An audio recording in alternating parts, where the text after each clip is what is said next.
If I'd worried about the responsibility of writing a requiem, I'm sure I would never have done it. Because of course, requiems loom very large in music lovers' world. That anybody who's interested in choral music will know the great requiems of Mozart and Berlioz and Verdi and Brahms and so on. And I think I knew that I didn't want to write a requiem that was like Verdi's or like Berlioz's big dramatic works. And of course, you have to ask yourself, well, what is a requiem? There was no problem up until, I suppose, the 19th century, because if a composer like Victoria in the Renaissance period or Mozart decided to write a requiem, the text was simply laid down for you. It's there in the liturgy of the Catholic Church, and it's really a set of prayers for the soul of the dead. And if you made a musical setting of it, the understanding was you just set it from first to last with no alterations. And then in the 19th century, composers began to play around with that concept. And they sometimes picked the bits they liked and left out the bits that they didn't like, or they added other texts to the official text in order to make the kind of statement that they wanted to make. And I suppose now you would say that really a requiem is any kind of a musical work, generally choral, which is in some sense about life and death. The Fauré Requiem is interesting because that almost entirely leaves out the idea of the Day of Judgment, which should be the second movement of any requiem setting.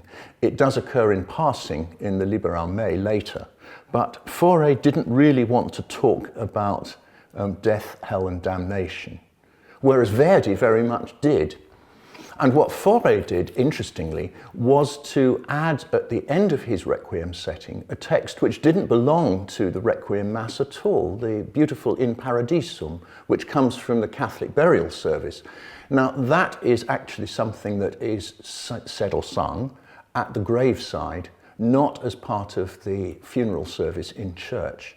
And so he, in the 1880s, felt free to play around with the concept of a requiem.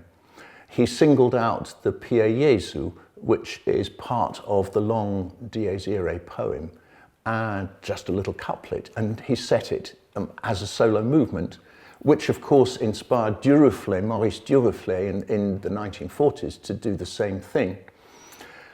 And I suppose the kind of requiem I was interested in was one more like that, where there was some freedom with the texts that you could choose, what to put in, what to leave out.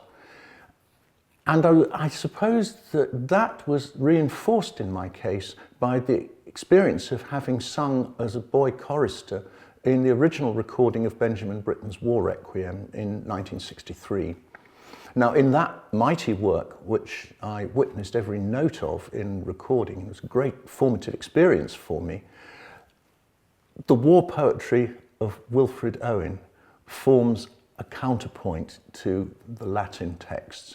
And the English and the Latin in some sense rub off each other and strengthen one another and turn that requiem into a very powerful and personal statement.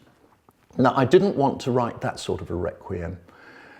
I wanted it probably to be something more consoling and something that would make a journey from darkness into light. Maybe the Benjamin Britten War Requiem does make that journey, actually.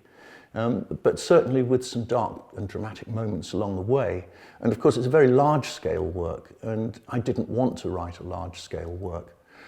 I think the model in my mind, more than any other, was the Fauré Requiem, a work which could be performed in church, could be performed in the concert hall, makes a personal selection of texts, is flexible as to the size of its resources, because you can perform it with full orchestra or you can perform it with a chamber ensemble with organ.